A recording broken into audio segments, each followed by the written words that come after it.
Right, this is a quick road test, and this is in a Lexus RX, and this is the 400 hybrid SEL version. This particular car has done 112,764 miles at the start of this brief road test.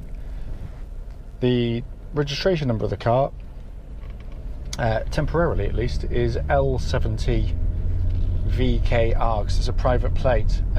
Chap's just bought a later RX 450 off me, and this plate has been placed onto retention, and it will go on to FM06OKN within a week or so, once the transfer is all complete. But that's all going to take place very, very soon indeed. It doesn't affect the purchase of the car. So the reason we do the videos is simple. We want customers to see our cars in operation prior to coming to see us. As I say in all of them, the fact is the internet means that people are looking much further afield to come and buy our cars, and any car for that matter. But obviously it can be hugely frustrating if a car's advertised, and some people are more honest than others, frankly. If there's any issues with the car, we'll let you know about them prior to you coming, and that's the way we operate our business. Hopefully there won't be any, but if there are, you're made well aware before you come to us. The road tests are also done on exactly the same roads close to our premises, and it's exactly the same road test route as you'll do yourself, so it should mimic exactly what you should feel yourself when you come and see and drive the car. And hopefully it'll give you a good look at the roads and just how lovely and quiet and peaceful it is around here, which makes road testing a genuine pleasure, and it really does. After many years working in Bristol and nose to tail traffic, test driving was a real chore for customers. We knew it was, but here it genuinely is very, very, very quiet indeed. Just a very brief background to the car. As I said, this came in today. On part exchange, they bought a newer 450 hybrid, again another SEL version. They were that impressed by this one that they wanted to upgrade after a few years of ownership of this one.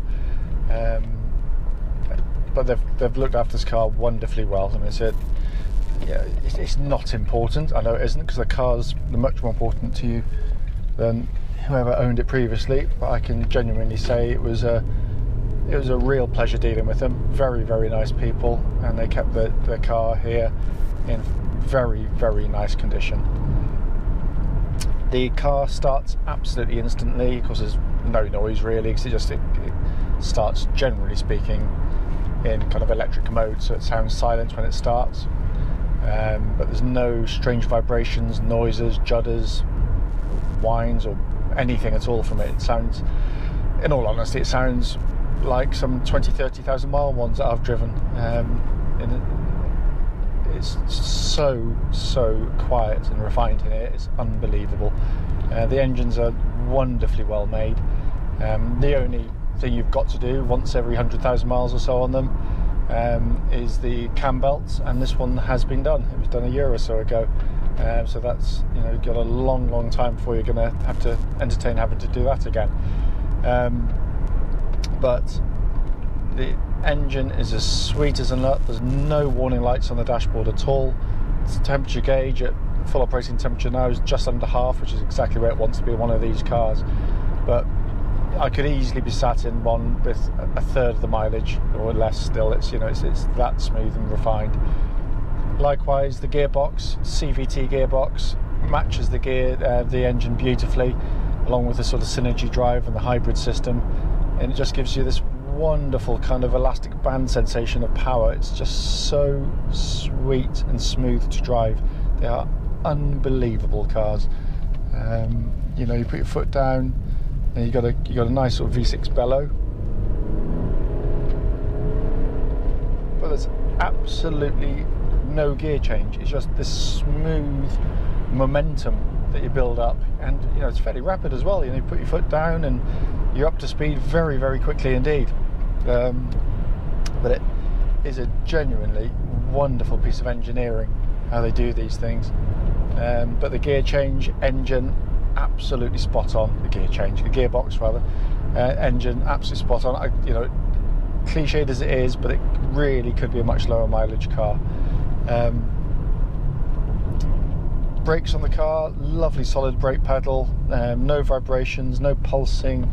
The nose squats straight and true on it, so there's no it's not pulling to one left, right, or otherwise.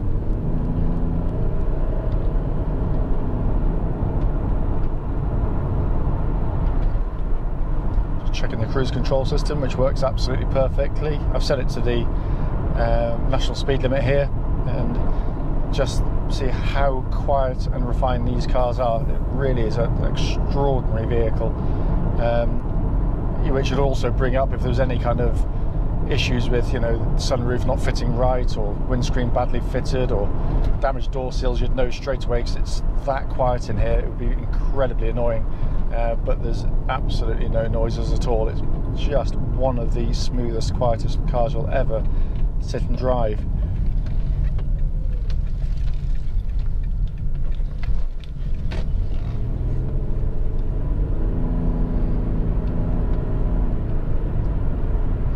Steering on the car has lost none of its precision. Again, there's no wear in it at all that I can feel. There's no slack, there's no slop. Track's absolutely bullet straight, no vibrations coming back to the steering wheel at all. Offers a lovely, precise rack for, you know, what is quite a big car.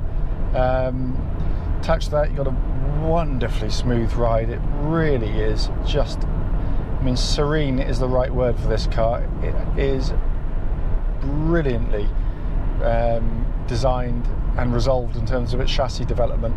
Very, very, very smooth riding, and again, that would be ruined if you had something that was a little bit clunky or banging underneath, where, you know, poor ownership had resulted in, you know, not keeping on top of things. But, you know, things like, you know, anti-roll bar drop, you know, little drop links, roll bars, struts, which have, you know, a bit of wear in them, they may sort of shudder and shake. But there's absolutely nothing on this. It is so wonderfully tight, it really is. I mean, looking around inside the car, all in fabulous order. This black interior with the silver trim, very, very sought after interior colour combination. Sat nav works perfectly, air conditioning pumps out ice cold air. Reverse camera works exactly as it should. In fact, every button I pressed has worked perfectly well. So obviously got the Mark Levinson stereo, so a seriously high quality stereo in there as well. I've got the heated seat on, tried that, and that works perfectly as well, which is but it's just the quality of the interior. I mean, we're sat in the car now, or I'm sat in the car now, which is what, 11 years old, 112,000 miles. You'd forgive it for having a few sort of shakes and rattles and just feel, you know, a few little creaks and groans. There's nothing. There's absolutely nothing. It's silent. When you pull away, there's no crunches, or, you know, it's just build quality on a different planet to other manufacturers in this category. And, you know, this, as I always say, this is the real test for cars, not when they're been road tested brand new and they've got nice big thunky closed doors and, you know, the perceived build quality that is, you you drive a kind of a X5 or an ML Mercedes, or possibly even a Q7 of this age, they'll all have a groan and a moan about them unless they've been unbelievably maintained. But very few of them will drive like this. And in terms of quality of manufacture, reliability, you know, this is in a different stratosphere to them. They're brilliantly made cars. It's not to say they will never go wrong. Of course they will rather, and they will do it at some point in their life. But it is much, much, much, much rarer than the others. You know, turbo diesels were, you know, seen as the kind of holy grail of, you know, reliability, durability, and economy. And it's, you know, the fact is it's fallen foul of most of them. Reliability, pretty shoddy. You've got, most of them are running twin turbos these days with double the trouble. EGR valves, DPFs. Real world economy is rubbish in reality, you know, and I've had enough of them to know that, you know, these you'll get sort of 31, 32 very comfortably. You can get much more than that, by the way. I'm being really conservative. But the trip that I do regularly, where it's a strong test of the cars, that's what I get out of these ones. A bit more out of the newer generation one, the Chapter Sport. But the aforementioned cars, I'll be struggling to get much more than 25 to the gallon out of them. So ignore kind of laboratory static government figures. These are far, far, far more economical in the real world. Now, so the video is here to pick up on faults. The fact that I can't find a fault doesn't mean that I haven't tried. If I've missed anything on the video, then please don't hesitate. Do give me a call. But I have to say, there's always going to be cheaper ones on the internet. But normally when you go and see them, you find out why. That's why I do the videos here. I want people to see the car in operation. I've got nothing to hide on it. But as it stands here and now, you'd be coming to see and drive a wonderful, wonderful example.